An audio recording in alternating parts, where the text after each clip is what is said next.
발표 시작하겠습니다. 일단 저는 오늘 발표를 맡게 된 IDS의 강의범 석사 과정이고요. 오늘 소개시켜드릴 논문은 슬라이스 GPT, Compress Large Language Models by Deleting Rows and Columns라는 LLM 트레이닝 논문입니다. 현재 어젯밤 기준으로 사이테이션 수는 39회였고 현재 아카이브에 올라와 있는 논문입니다. 발표는 대략적으로 인트로덕션에서 모티베이션 컨트리뷰션이랑 관련 related works 말씀드리고 프로포즈 메소드에서 슬래시 GPT가 어떻게 레이어넘을 RMS 놈으로 바꿨는지 그리고 슬래시 GPT 프루닝을 어떻게 적용하는지 말씀드리고 마지막으로 결과에서는 실험 결과 이제 결론 말씀드리도록 하겠습니다. 먼저 인트로덕션입니다.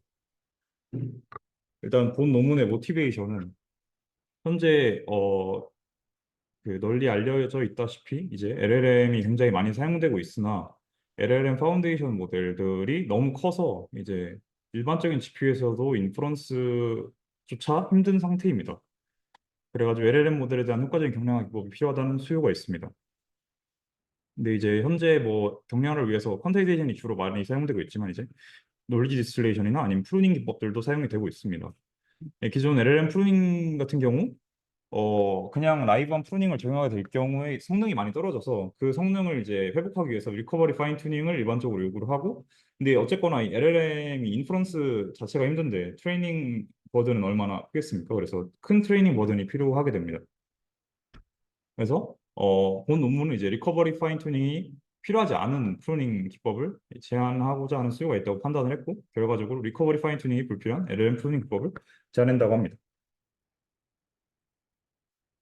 그래서 컨트리뷰션은 간단하게 이제 슬라이스 GPT를 제안한다는 이제 컨트리뷰션이 있는데 아까 방금 말씀드렸다시피 리커버리 파인 튜닝 없이 좋은 성능을 가지는 LLM 프루닝 기법 슬라이스 GPT를 제안한다가 첫 번째 컨트리뷰션이고요. 두 번째로는 이제 다양한 LLM 모델, 그러니까 OPT랑 라마에서 이제 파인 튜닝 없이 기존 프루닝 방법인 스펠스 GPT를 능가한다는 걸 첫 번째로 보여주고, 그다음에 다운스트림 태스크에서도 이제 파운데이션 모델은 이 제너레이션 태스크 성능 비교고요. 다운스트림 태스크에서도 이제 그 30% 프루닝 레이시오로 90% 이상의 성능을 유지한다를 이제 보여주고 있습니다. 그래서 다음 컨트리뷰션이 이제 어, 실질적으로 인퍼런스 가속이랑 GPU 메모리 사용량 감소를 보여줬다는 점입니다. 일단 25% 프루닝 레이시오에서 16% 스피드업을 보여줬고 마지막으로 펄 GPU 런타임이 최대 64% 감소했다고 본 논문은 보여주고 있습니다. 이제 펄 GPU 런타임 단위 GPU 사용 시간으로 전력 사용량이라고 간단하게 이해해 주시면 될 것 같습니다. 그다음 먼저 Related Works에서 본 논문이 사용하고 있는 PCA라고 Principal Component Analysis, 그러니까 한국말로는 주 성분 기법에 대해서 간단하게 설명드리도록 하겠습니다. 주 성분 분석은 이제 한 문장으로 표현을 하면 데이터 분포를 최대한 유지하면서 고차원의 데이터를 낮은 차원으로 사용하는 방법이라고 말씀드릴 수 있겠습니다. 간단하게 말씀드리면 해당 데이터 분포 같은 경우에 2차원 데이터를 가장 데이터가 넓게 분포하고 있는 축을 기준으로 사용해서 이렇게 1차원 데이터로 단순화하는 거를 PCA라고 말씀드릴 수 있겠습니다. 이제 PCA 과정은 사실 이 해당 벡터를 찾는 과정이 가장 중요하게 되는데 일단 X가 데이터 분포고 이제 M 곱하기 N 차원의 데이터 분포를 가진다고 했을 때 일단 정규화를 먼저 진행을 하게 됩니다. 그러니까 데이터 센터링으로서 즉 데이터 분포가 0 센터를 가지도록 민을 빼주게 됩니다. 그 다음에 해당 데이터 분포에서 공분산 행렬이라고 이제 해당 데이터 분포와 트랜스포즈를 해서 곱한 다음에 그러니까 행렬 곱을 진행한 다음에 이제 요소 개수로 나눠주는 공분산 행렬을 계산하게 됩니다. 그럼 이제 해당 공분산 행렬의 아이겐 벡터와 아이겐 밸류를 계산하게 되는데요. 일단 아이겐 벡터가 뭐냐? 현재 이제 곱해진 공분산 행렬을 C라고 가정을 했을 때 해당 C에 특정 벡터를 구하게 되면 특정 벡터를 곱하게 되면 단순히 그 해당 이제 그 벡터의 상수값을 곱한 것과 값이 같아지게 된다라는 의미인데 이게 어떤 의미냐면 그러니까 일단 기본적으로 이 어,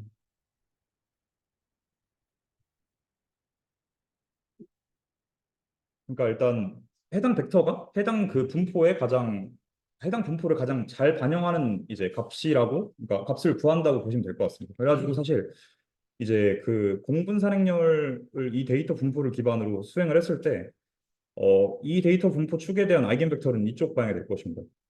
그래야 이제 그 수직이 되는 차원들은 다 이제 0이 되고, 해당 벡터, 그러니까 해당 벡터의 수직이 되는 평면으로 사용이 되는 것이 이제 그 벡터와 이제 데이터 분포 간의 곱셈 성질이기 때문인데, 일단은 그 아이겐 벡터 같은 경우에는 데이터 분포 차원의 개수만큼 아이겐 벡터가 존재하게 됩니다. 이제 그 아이겐 벡터들로 이제 변화행렬 Q를 구성할 수 있게 되는데요. 그 압축률을 얼마나 할 것이냐에 따라서 그 아이겐 벡터를 몇 개 사용할지가 정해지게 됩니다. 전체 차원 n이라고 했을 때 k는 그래서 n과 같거나 작다라고, 이제 어쨌거나 압축률이 존재하려면 n보다 작아야 되는 게 이제 필수 조건이기 때문에 이렇게 표현을 했는데, 어쨌거나 이 q를 구성하게 되고요. 이때 이 q는 직교 행렬입니다. 그러니까 모든 요소들이 직교적 성분을 갖추고 있어서 각 요소들끼리 그 단순한 곱을 수행을 했을 때 값은 0이 나오게 됩니다. 그래서 간단하게, 근데 이제 그 Q가 직교 행렬이라는 성분 때문에 Q와 Q 트랜스포즈를 곱하면은 단위 행렬, 그러니까 즉 대각 성분만 1이 스칼라 값이 나오게 되는데요. 그 이유는 모든 요소들이 직교하기 때문에 다른 부분의 값들은 다 직교 행렬 곱 연산의 법칙에 따라서 0이 되고, 대각 성분만 자기 자신과 곱해져서 1이 남게 됩니다. 그래서 이제 그런 이제 Q 행렬을 가지고 데이터 변환을 할 때는 X 센터드 된 값에다가 변환행렬 Q를 곱하게 되면, 일단 기본적으로 차원 n보다 k가 작기 때문에 원래 x는 n by n 차원에서 n by k 차원으로 더 작은 이제 분포를 가지게 됩니다. 반대로 이제 데이터를 복원할 때는 컴프레스된 x에다가 q 트랜스포즈, 즉 k by n 행렬을 곱함으로써 다시 n by n 행렬로 복원을 할 수 있게 됩니다. 근데 이때 k 차원의 그 수에 따라서 데이터에는 일부 손실이 일어나게 됩니다. 이제 이런 배경을 가지고 프로포스 메소드에서 슬래시 GPT의 기법에 대한 설명을 드리도록 하겠습니다. 일단 먼저 첫 번째로 이 모델 전체에 PCA를 적용하기 위해서 슬래시 GPT는 레이어놈을 RMS 놈으로 바꾸는 작업을 수행을 합니다. 일단 간단하게 레이어놈을 RMS 놈으로 표현을 하게 되면 이런 식이 되게 되는데요. 일단 첫 번째로 레이어놈에서 수행하는 그 민 센터링 작업을 매트릭스 멀티플리케이션으로 대체할 수 있습니다. 이때 이 M 행렬은 I는 이제 그 단위 행렬이고요. d 바이 1 바이 1 행렬로, 이제 1 바이 1은 그냥 n 바이 n 차원을 가지는 모든 요소가 다 1인 행렬이라고 보면 됩니다. 이렇게 된 행렬과 단순히 x 데이터를 곱하는 것만으로도 민 센터링이 가능하게 되는데, 이건 제가 궁금해서 실제로 이제 3 바이 3 행렬로 연산을 해본 결과 실제로 민 센터링이 적용이 되는 것을 확인을 했습니다. 그리고 그러고 이제 RMS 놈 자체에는 그 벡터의 노름으로 변환하게 되는 이제 연산을 수행을 하는데, 간단하게 얘기해서 벡터를 단위 벡터로 바꿔주는 기능을 수행한다고 하면 될 것 같습니다. 근데 이제 해당 그 기능은 사실 레이어놈에서 데이터를 민 센터링 한 다음에 스탠다드 디비에이션으로 나눠주게 되는데, 그 스탠다드 디비에이션 자체가 이제 센터된 그 벡터의 노름을 구하는 것과 같기 때문에 RMS 놈으로 해당 기능을 대체할 수 있습니다. 그러니까 정확히 동일한 연산을 수행하게 됩니다. 그리고 다이애그노 A랑 이제 베타를 더해주게 되는 것은 레이어놈 자체에서 러너블 파라미터로 스케일링이랑 바이어싱을 진행을 하게 되는데, 해당 내용에 대한 부분입니다. 그래서 네, 방금 말씀드렸고요.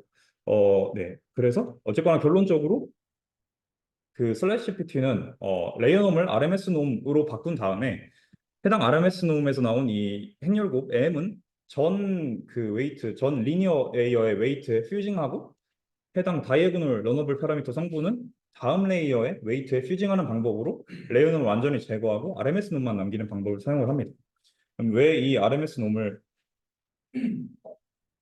이제 바꾸게 되냐면, 그 RMS 놈은 단순히 그 벡터의 주 성분을 바꾸지 않고 스케일링만 진행하기 때문에 PCA를 적용해도 벡터 성분이 변하지 않아서 PCA 결과에 영향을 주지 않습니다.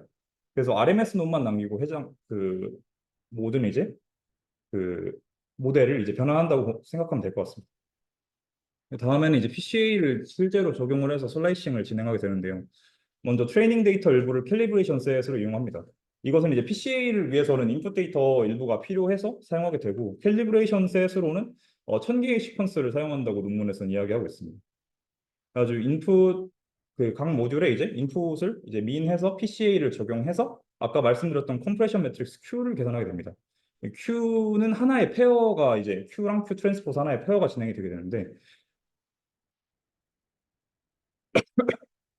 이제 해당 부분을 보게 되시면 이제 이 식은 이쪽에서 어떻게 PCA를 이용한 슬라이싱이 진행되냐를 보여주게 됩니다.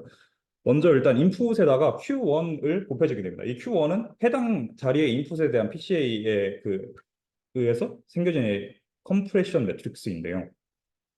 일단 먼저 Q를 곱해주면 X는 원래 n by n에서 n by k 차원으로 더 작은 데이터가 됩니다. 동시에 이제 웨이트 앞쪽에다가 Q 트랜스포즈를 곱함으로써 원래 이제 여기는 D by D 잠시만요. 아, 아니지. 일단 간단하게 n by n 매트릭스라고 했을 때 k by n 매트릭스로 실제로 이제 더 작아지게 됩니다. 하지만 바로 이 Q1과 Q1 트랜스포즈가 실질적으로 이제 연산 진행해서 곱해지게 됨으로써 데이터 복원이 바로 일어나기 때문에 실제 이제 단순화된 연산, 그러니까 즉 데이터 압축과 복원이 즉시 일어나는 형태로 구성이 돼 있다고 보기는 이해하시면 될 것 같습니다.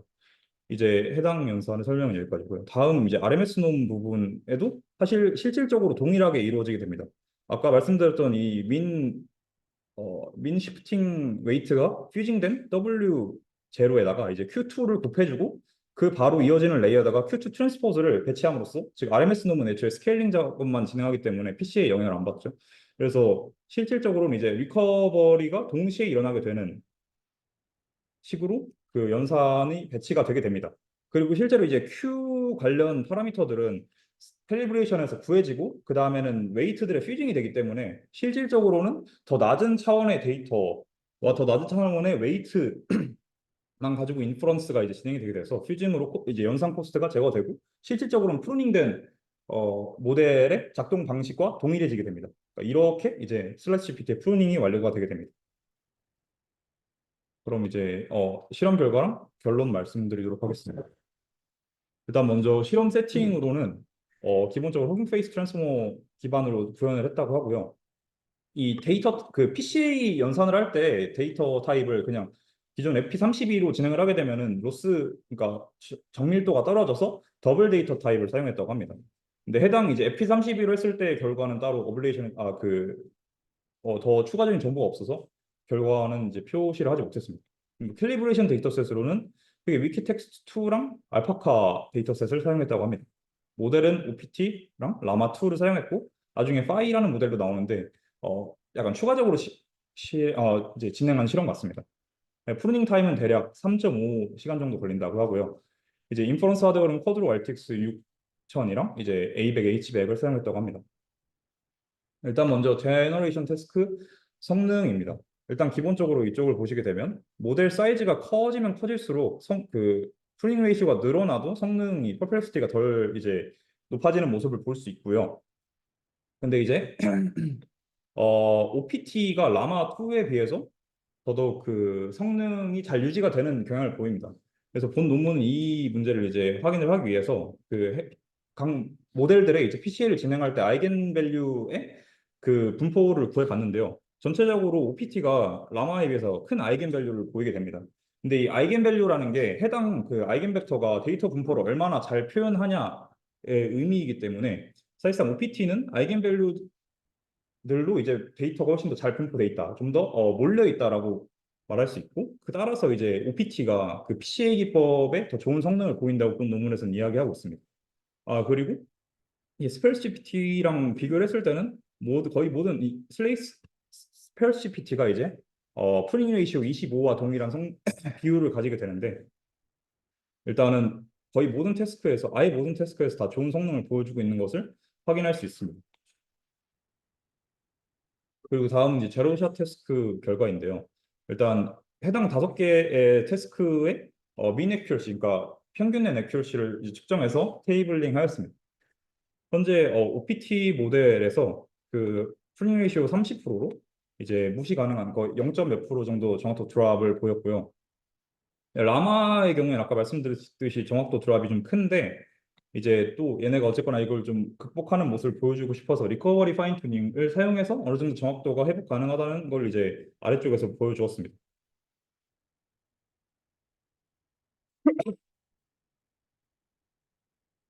다음은 이제 인퍼런스랑 이제 그 훈련 시간에 관련한 실험 결과들입니다. 먼저 인퍼런스 실험으로는 RTX 6000이랑 ABEC에서 실험을 진행을 했고 RTX 6000에서는 16%에 해당 이제 프링 레이션는 25%인데 ABEC에서는 11% 정도 스피드업을 이제 보였다고 합니다. 다음으로는 이제 어쨌거나 그 GPU 메모리 사용량이 줄어들었기 때문에 실제로 GPU를 더 적게 써서 그 해당 시간에다가 GPU에 사용한 GPU의 개수를 곱해준 이제 단위 GPU 사용량 아까 말씀드렸던 전력 사용량으로 보셔도 무방하다고 했던 지표들도 이렇게 보여주고 있고 실제로 이제 단위 GPU 사용 시간은 전보다 64% 감소한 모습을 보여주고 있습니다. 그 다음은 이제 연산 시간에 관련된 이제 이야기들인데요. 먼저 일단은 튜닝 자체는 대략 1시간도 안 걸리는, 그러니까 모델 사이즈에 따라서 1시간이 안 걸리는 수준부터 3시간 반 정도가 소요가 됐고요. 리커버리 파인 튜닝까지 합쳤을 때는 최대 5시간 정도 걸려서 사실 리커버리 파인 튜닝에 이제 그 있는 코스트도 무시 가능하다는 식으로 이제 본 논문 이야기를 하고 있습니다. 근데 실제로는 이제 H백을 4개나 사용했기 때문에 큰 의미가 있는지는 잘 모르겠습니다. 결론 말씀드리겠습니다. 슬라이스 PT는 이제 PC 그 주성분 분석 기반 프루닝 기법을 제안해서 리커버리 파인 튜닝이 필요하지 않은 LLM 프루닝 기법을 제안을 했고요.